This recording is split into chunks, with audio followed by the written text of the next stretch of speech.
And good morning, Hoosier fans, and welcome to another disappointing episode of Hoosier Morning After. This is Hoosier Morning After Michigan. Yesterday afternoon, your Hoosiers go on to lose to the Michigan Wolverines 80-62. In a crazy week where we've seen Indiana almost touch its ceiling, but then fall right back down to its floor. This team has proven that it's consistent at being inconsistent, as I've said before, and I think we're going to say a lot. And while certain different skills and attributes are things that this team needs to strive for, consistency is one of the biggest things. And if it can find that, it's going to be able to, it obviously will have found a lot of the other things along those lines too. This game obviously started off the bat really bad. The starters in there dug a little bit of a hole for the team. Got Rob in there, got Trey in there. Things got a little bit more active, but still Michigan was just able to get those open shots, get things going. Despite clawing back a few times, getting it within single digits, even bringing it in at halftime, 38-30, still felt promising at that point, honestly. We were all a little scared because obviously the big storyline is how does Indiana respond? Because we all know as a fan base, and we've seen this team and Indiana in the past, not respond after big wins. And you have to be able to do that. That is a big hurdle for this team, for this program, I should say, that has fans scared, has fans leery, and keeps fans up at night. That is, if you had to sit down and make a list of concerns that Indiana fans have for the program overall, consistency is one of the big ones, but you will see on that list as well responding after big wins. And I don't know how far back you have to go to see that kind of thing. We had big wins in the past against Archie, against Michigan State, and then we dropped the one right after. There was one against Iowa in the past I can remember, and then we dropped the one right after that. We have to be able to respond, especially when it's at home. Different when it's on the road, because we obviously struggle and everyone struggles in the Big Ten on the road. But you got to take care of business when you're at home. And all props to this Michigan team. This is a good Michigan team. There's a lot of talk going into it. I think they were 8-7 going into this game. This team was ranked 5th early in the season. They're a good team. They're an athletic team. They've got good shooting percentages. If you look at just kind of their season average, they've got, in my argument, I know a lot of people think Coburn is the best. I think Dickinson is the best team or best player in the Big Ten. We talked about it on Assembly Call earlier, and I think at that point I ranked that too. And he showed it in this game. He's physical, his size, he can dominate underneath, his court awareness, and his ability to shoot the three. That spelled trouble. Trace struggles when he has gone against a big guy that's bigger than him and more physical than him. That's been an issue for him ever since he's been in an Indiana uniform. I mean, Trace gave up, or when he is against a big guy like that, he gives up about 4-5 inches sometimes, and some size as well. So that's going to be hard. Trace relies on his quickness to get around people. The thing with Dickinson is that he has that size, but he equally has the shooting ability and the other things to get things going. He was 3 for 4 from outside. So he's a hard guard. I mean, he's a hard one to figure out someone to put in, because can't put Race on him for too much, because Race, while he can be physical with him, Race is shorter and he's going to dominate over top of him. We saw Woodson try to put Durr on him, and Durr struggled off the bounce and from the outside against him. And again, that's just the mark of a really good player. And Dickinson is a really good player. The other big storyline about this game is obviously, and we talked about it a little bit, even in the Purdue game, even in a big win game. IU has got to figure out these starters, and I'm not taking away from the skills of the guys that are the starters, but if you look back, who was it? Someone on Twitter. I wish I would have saved this, but they went back and looked at the past 7 games, and all the way up. I think it was Coach Adranya. I might try to drum that up as I'm talking about it here. So apologize for kind of fumbling around as I talk about this. But Coach Adranya pointed out the fact that in the past 7 games, he dug up that IU was negative so much before the second media timeout. And then after the first timeout, and then after that, to the degree, they're plus. So obviously it shows that there's something this team is doing and not getting going in those first halves, in that initial time. Here it is. Coach Tony Adranya, Coach Adranya on Twitter. So follow him. He's a great follow. Great analysis, does great things over at Assembly Call in the community, does great videos and breakdowns of games.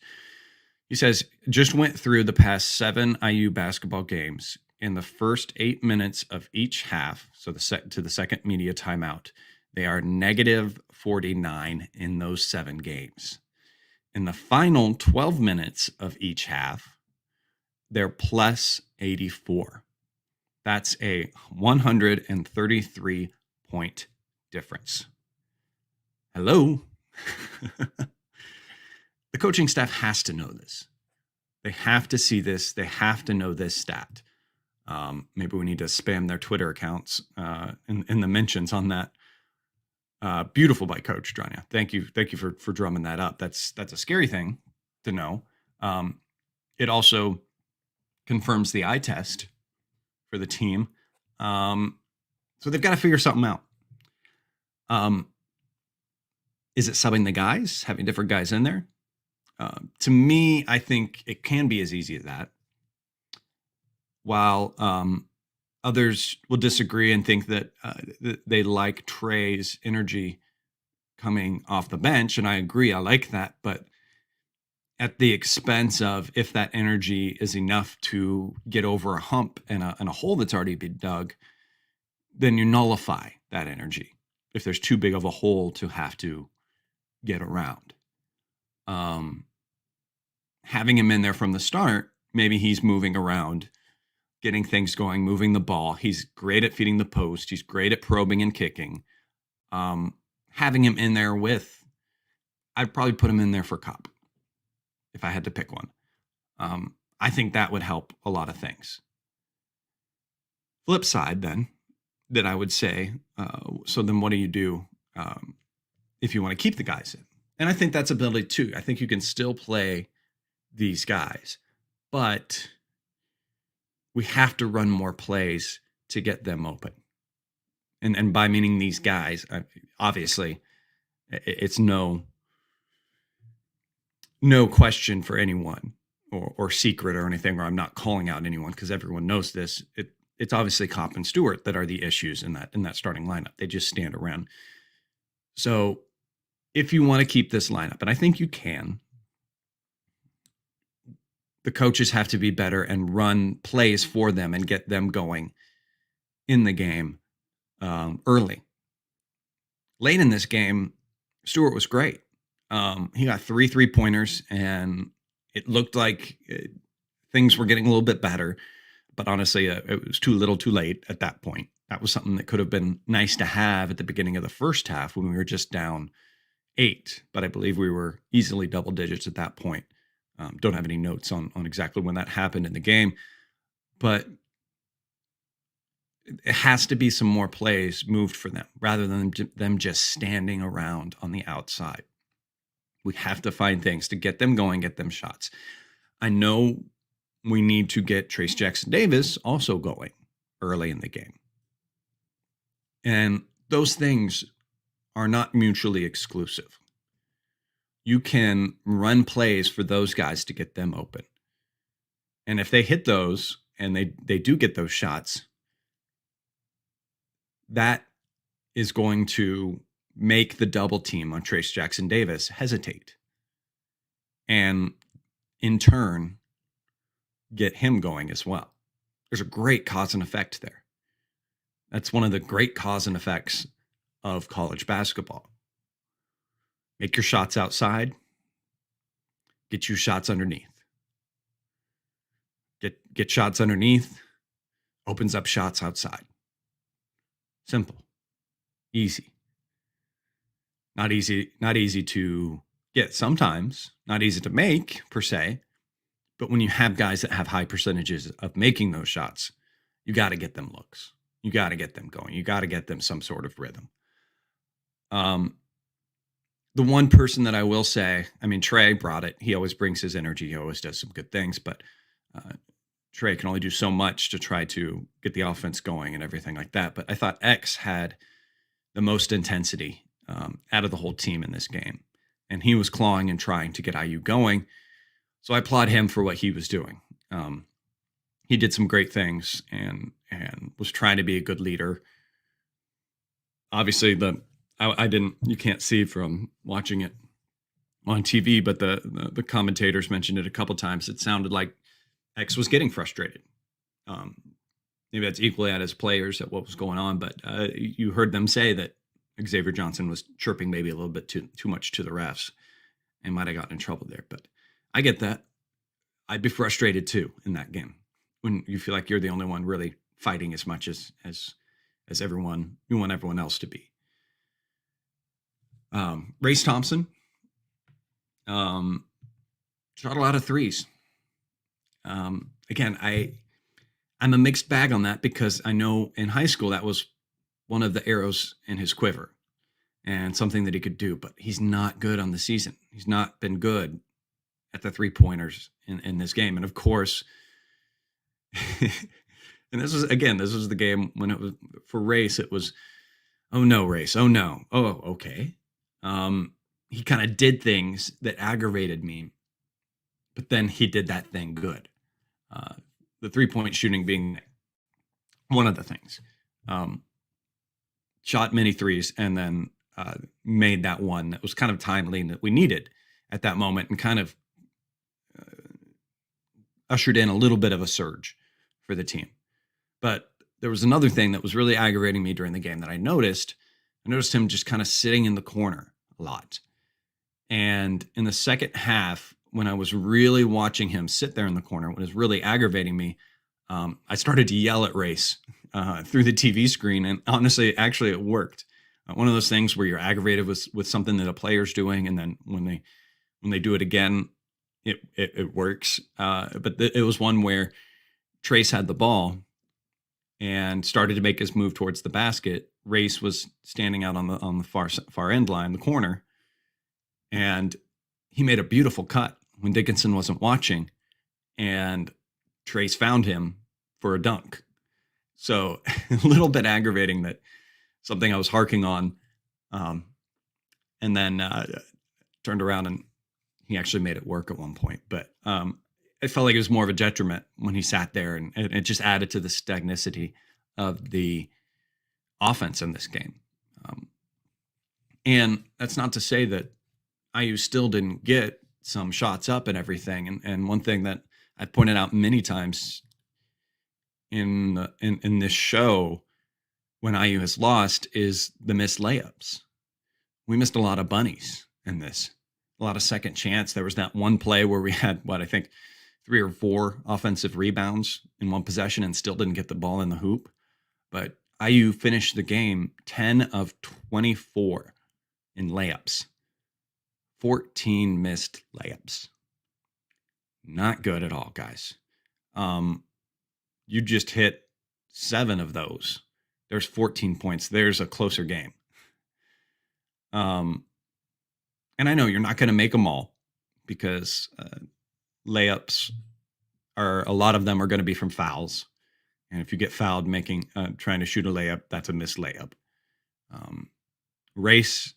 Trace had a beautiful one when he got fouled. That I will point out that play. If you remember in the first half, Trace was making a play under the basket, tried to do a scoop underneath, and one of their players hacked him on the arms. He kind of lost control of the ball and was still able to throw it up and somehow get it to go in the basket. That was impressive. Trace, I'll give you that one. That was a heck of a play. But it's a frustrating game to think about, and it's a frustrating game overall. And this team is going to have a lot of ups and downs, and we've already had a lot of ups and downs. And many of the losses we've had this year, I have felt, and I know I'm not on an island saying this because a lot of you have as well, and Twitter has as well. I felt like we were winnable games, and we could have won. It may have been just 1 or 2 things. This is the first game that we can sit back and say, this was not a winnable game. There might have been moments that we got it close, 9, 6. But then Michigan just got going again. And Michigan, again, like I said, it is a good team. And unfortunately, this stings right now. And we're going to have some more stings. Things are going to hurt like this more and more as the season goes on. We're going to drop games. We're going to have some bad play. But we're going to have some ups, guys. We're going to have some upsides too. We're going to have some days where things click, where players step up that we've been wondering what happened to them, a la Rob in the Purdue game. But one thing I take away from this in the last couple games that keeps me confident and positive about this team is the play of Xavier Johnson. He is trending upwards in his play. I like his management on the field, on the court. I hadn't felt like in these past 2 games, maybe 1 or 2, but that he's rushed a shot for himself. That he hasn't looked to try to get the offense going in the right direction. He's managed his emotions. And again, he's a player that, again, I want him on that razor's edge. I want him right at that tipping point, right when you're playing Sink the Biz at Knicks and you've got to, it's your pour and you 2 or 3 drips and you think that thing's going to sink. I want him right on that edge, right about to sink the cup. So while aggravating, while disappointing, Coach at least owned up to a little bit of it going into this. And hopefully they can rebound, refocus, get some rest. Because again, that's the other thing. And I hate that the commenters never got to this because they just kind of commented too much about how much fresher Michigan looked and everything. And hello, IU just played their most emotional game of the season, an emotional game in a couple years, a couple days ago, 3 days ago, less than 3 days ago, it was at tip. And Michigan had been off since Tuesday. Michigan has also been stuck in COVID protocols, so they've missed a few games. So they're a fresher team overall. They had a lot more time to prepare for this game than we did. That's not a complete excuse, but it's a factor into the game and why we lost. So hopefully at least coach seems like he owned up to some things, giving those sound bites. That's on me that you hear coaches say after losses like this. And so let's see how Woody learns from this. Again, this is a long learning process this year, not only for this team, but for Woody. His first year in college basketball. He's got a lot to learn. He's going to learn a lot, and he's got to figure some things out. He's going to make some NBA mistakes, and he has in his lineups and everything like that. And it's going to be how he learns as the season goes along. And it may be a process for him to learn. There may be a few things that frustrate us that he doesn't get until next season. That sucks to say, but that could be the truth. And I choose currently to be patient about that. It was a very exciting offseason. It was a very hopeful offseason. But we got to look at reality. And I don't think it's bad. It's not necessarily great, but it's okay. It is okay, Hoosier Nation. Yeah. So Indiana next one up Wednesday. Relatively quick turnaround again. We're at least at home. So let's watch tape, guys. Let's get things going. It's against Penn State. We dropped the last one against them at their place. Just lost by 3 points back at the end of, at the beginning of January, beginning of this month. We didn't have Trey back in that game. I think he can be a help deciding factor. This should be a game that IU should be able to win. So I want to see some positive things come out of this game and answer. Let's answer, guys. So, yeah, that's going to do it for this edition of Hoosier Morning After. Appreciate you tuning in. It's a tough thing to listen to a podcast, listen to people analyze a loss. So I appreciate you being here, and I appreciate your listens.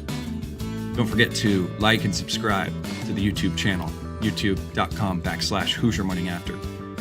Follow me on Twitter @General Chadwick. There you can find out information about the show, when I'm going to go live, and even post your comments and everything. Kathy Amos, I saw your comment there. Just kind of a sad crying emoji. I feel you on this one. Special thanks, as always, to Bob Thompson for producing the music that you hear on the show. I'll be back again the morning after the next show. Until then, guys, go out there, have a wonderful day, and as always,